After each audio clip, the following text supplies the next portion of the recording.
안녕하십니까. 명리 기초에서 완성까지 기초반 13강 지지 형살의 발생에 대해서 강의하도록 하겠습니다. 형살에는 삼형살, 상형살, 자형살, 육형살 이런 형살들이 있습니다.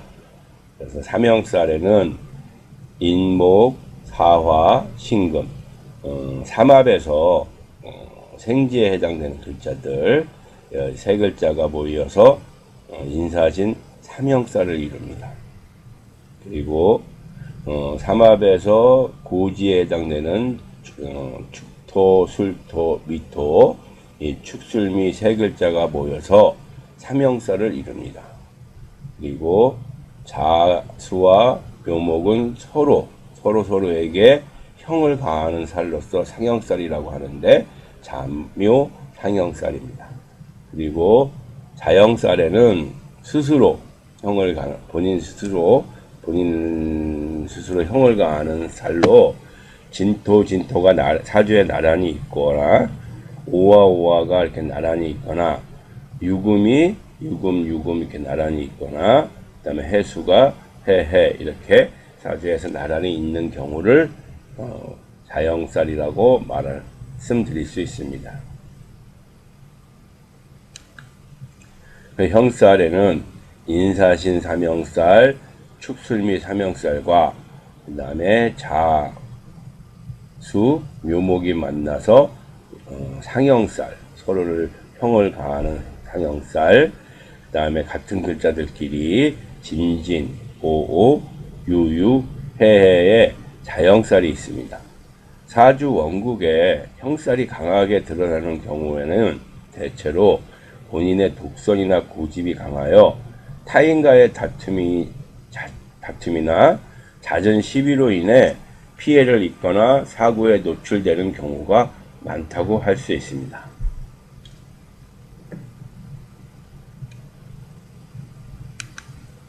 형살이 사주에 있으면 좋게는 매우 유용하게 쓰이기도 하고 나쁘게는 매우 흉하게도 작용하는 살입니다.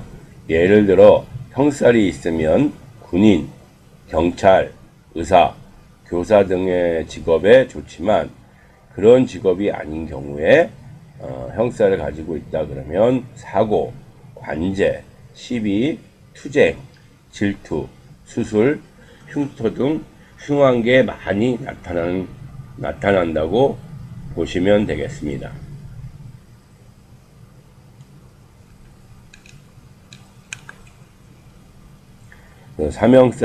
삼형살에서 인사신 삼형살, 인목과 사화와 신금이 만나서 인사신 삼형살을 이루는데 인사신 삼형살은 지세지형이라고 말하고 이 살이 사주에 있을 때는 자기의 힘을 너무 과신하여 밀고 나가다가 끝내 좌절하는 살입니다. 그러니까 이 삼합에서 이 시작 단계 생지의 글자들이기 때문에 뭔가 이제 막 시작을 해서 추진하는 그런 글자들입니다.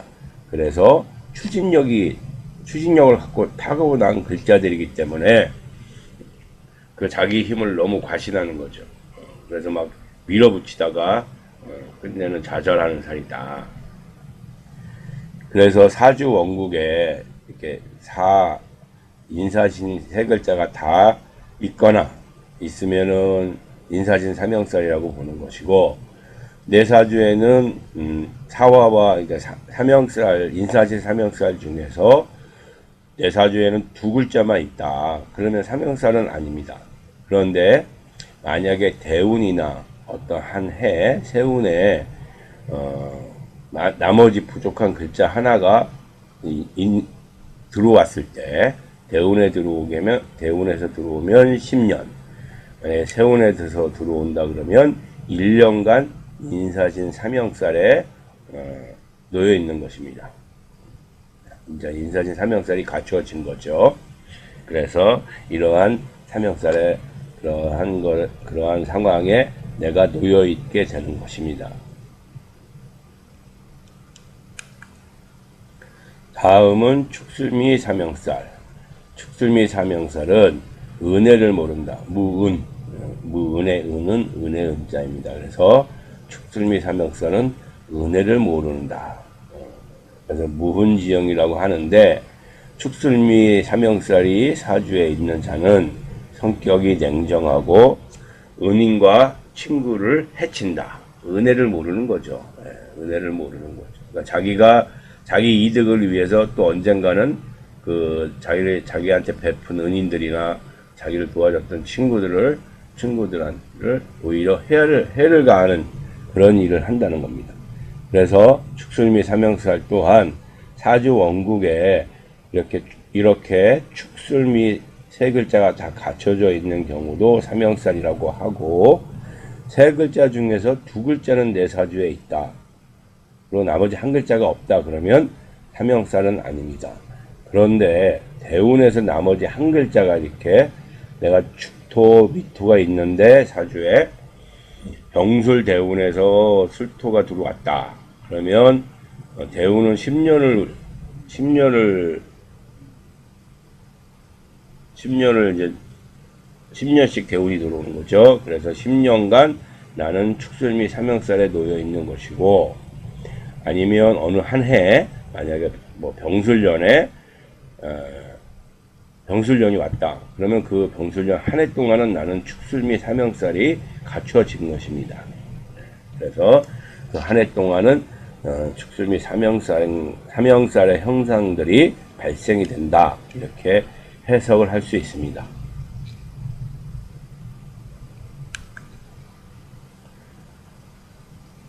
그래서 이렇게 사주에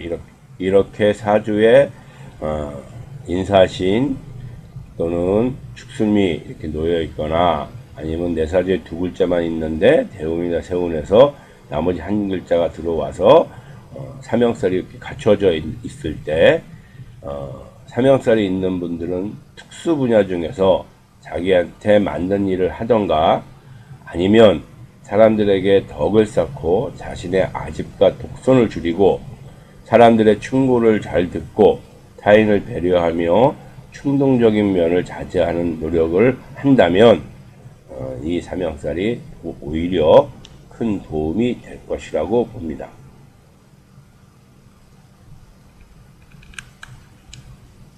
그 다음에 서로 형을 가하는 자묘형살. 자묘형살은 생형살이라고도 하는데 서로 형을 한다는 뜻을 가지고 있습니다. 그래서 물의지형, 예의가 없다. 물의지형이라고 하는데 예의가 없는 행동을 잘하고 성질은 횡폭하며 타인에게 불쾌감을 준다라고 보는 겁니다. 그런데 사주에 자수와 묘목이 이렇게 같이 공존할 때 우리는 이 사주는 자묘 형살을 갖고 있는 사주구나 라고 해석을 하시면 되겠습니다.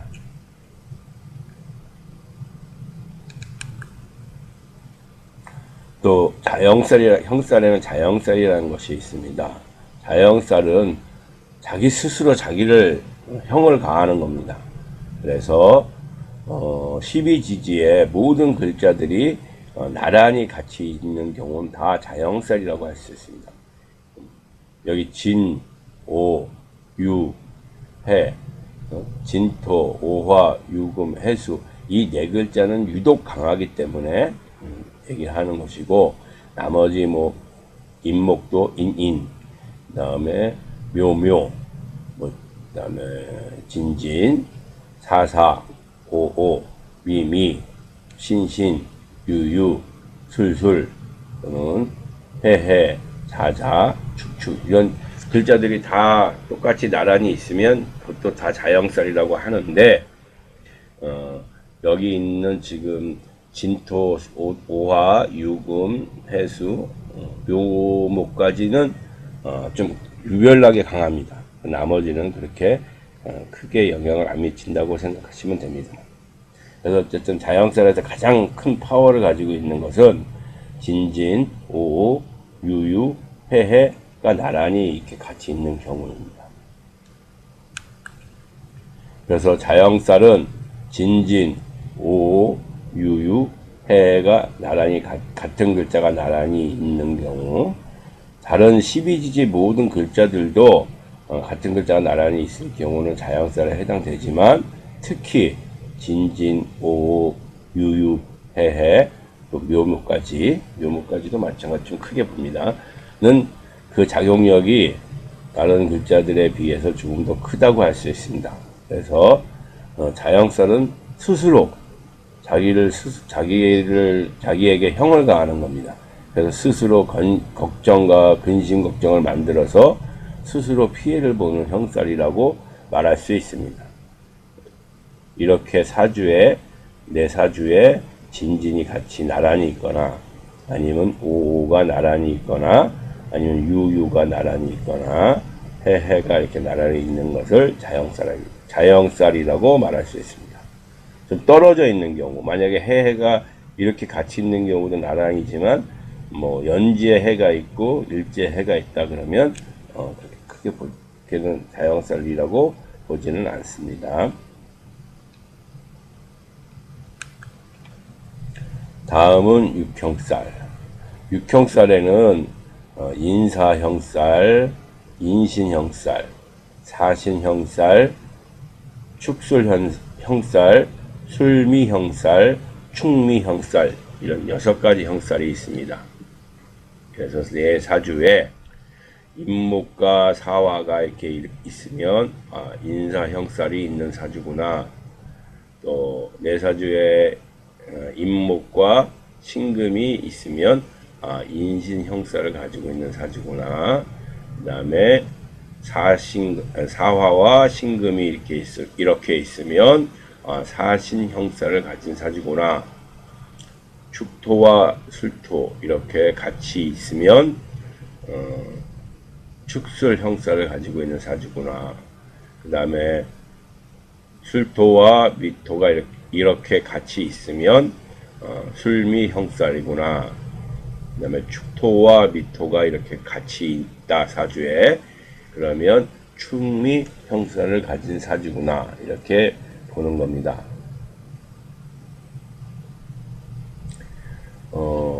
굳이 지금 예로 들었던 것처럼 이렇게 일지와 월지만 이렇게 보지 마시고 일지와 시지도 마찬가지고 일지와 시지 아니면은 연지와 월지 이렇게 굳이 일지가 아니라 연월지에 같이 있어도 다 해당이 된다고 보시면 되겠습니다.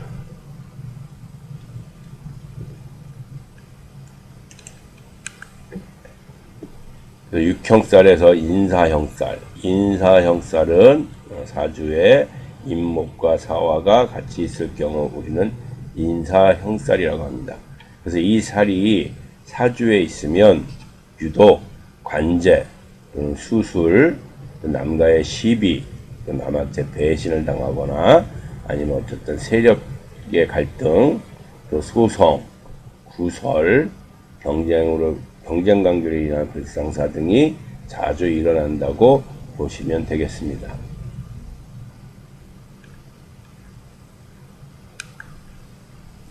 다음은 사신형살.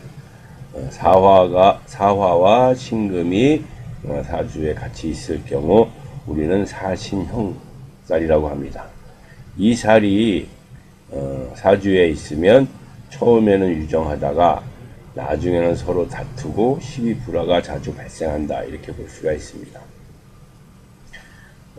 전에 궁에 대해서 잠깐 얘기했지만 그러니까 일주는 나이기도 하지만 또 일지는 배우자 자리이기도 합니다. 그리고 월주는 부모 자리라고 했습니다. 그러면 일지가 배우자로 봤을 때 나의 배우자와 월지인 내 부모 자리가 배우자 자리와 부모 자리가 처음에는 사이가 좋습니다. 처음 봤을 때는 세상에 둘도 없는데 며느리 같기도 하고 내 사위 같기도 한데 이제 나중에 시간이 지나면 원수지간이 될 정도로 불화가 발생이 된다 이렇게 해석을 할 수도 있고 아니면 일주가 나로도 보기 때문에 나와 부모 관계가 잘 활동하는 성장 과정에서는 부모와 자식지간의 관계가 좋다가 나중에 부모와 자식지간이 왼수지간이 되는 경우도 있다, 이렇게 해석도 가능한 것입니다.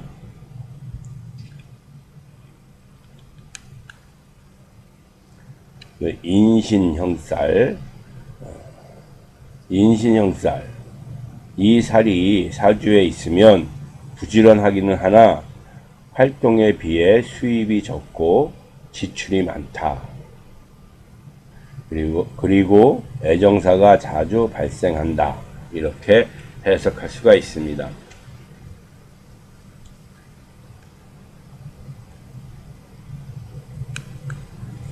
축설형살, 축토와 술토.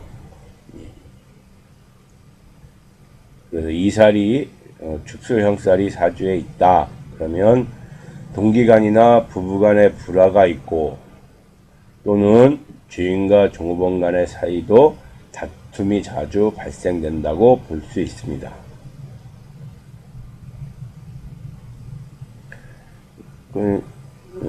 육형이라는 게 꼭 내 사주에 이렇게 두 글자만 있는 경우에도 뭐 당연히 이제 그런 형살이 발생이 되겠지만, 궁합적으로 거래처 궁합, 아니면 사장과 직원 간의 그런 궁합, 또 부부 간의 궁합으로 봤을 때, 자, 남편이 일지에 축토를 깔고 있고, 부인이, 아내가 일지에 술토를 깔고 있으면, 자, 남편과 배우자가, 그러니까 남편과 또 어쨌든 부부간에 일지에 축토, 수토를 각자 깔고 있어서 만났다. 그러면 그것도 축술형에 해당이 됩니다. 그래서 불화가 자꾸 발생이 되는 거죠. 충돌이 발생되는 거고, 그렇게도 해석이 가능한 겁니다. 다른 인사 또는 뭐 인신, 여기 다른 글자도 다 마찬가지입니다. 그래서 내 사주에만 두 글자가 있을 때가 발생되는 경우에만 해당한다고 생각하지 마시고, 내가 하나 갖고 있고 상대방이 하나 갖고 있을 때, 그렇게 만남이 만약에 거래처 관계로 만났을 때도 이런 형살이 발생이 되는 거고, 부부로 만나게 돼도 그런 형상이 발생되는 거고, 또 사장과 종업원 관계로 만났을 때도 그런 경우가 발생된다고 해석을 할 수 있는 것입니다.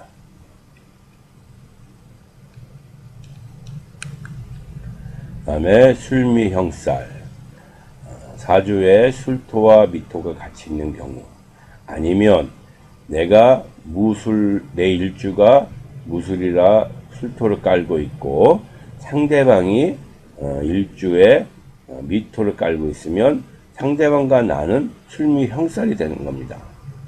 그래서 부부로 만났든, 아니면 거래처 관계로 만났든, 아니면 사장과 종업원 관계로 만났든 다 해당이 됩니다. 그렇게 만났어도 술미형살이, 두 사람 간에 술미형살이 발생이 되는 겁니다. 그래서 이 살이 사주에 있으면 관제가 자주 나타나고, 자기 세력을 너무 과신하다가 낭패를 자주 보는 경우가 발생됩니다. 그러니까 만약에 내가 술토를 깔고 있고 상대방이 미토를 깔고 있어서 만났다. 그럼 서로 자기 세력을 내가 더 세다, 이렇게 자기 세력을 과신하고 협조를 해줘야 되는, 서로 협조를 해가지고 일 처리를 해야 되는데, 세력 싸움만 하다가 서로 도움이 안 되는 사이가 된다, 이렇게 해석도 가능한 것입니다. 다음은 축미형살, 축토와 미토가 사주 안에 있거나, 아니면 내가 축토를 가지고 있는데 상대방이 미토를 깔고 있어서 둘이 만약에 부부관계라든지 거래관계라든지 사장과 종업원 관계라든지 어쨌든 관계성으로 인해서 두 글자가 이제 만났습니다. 그랬을 때도 축미형살이 발생이 되는 겁니다. 그래서 이 살이 사주에 있거나 아니면 서로 각각 만나서 축미형살을 이루게 되면 자신의 체면과 배경을 너무 의식하여 과신하다가 결국은 크게 실패를 하는 경우가 자주 있다고 해석을 할 수 있습니다.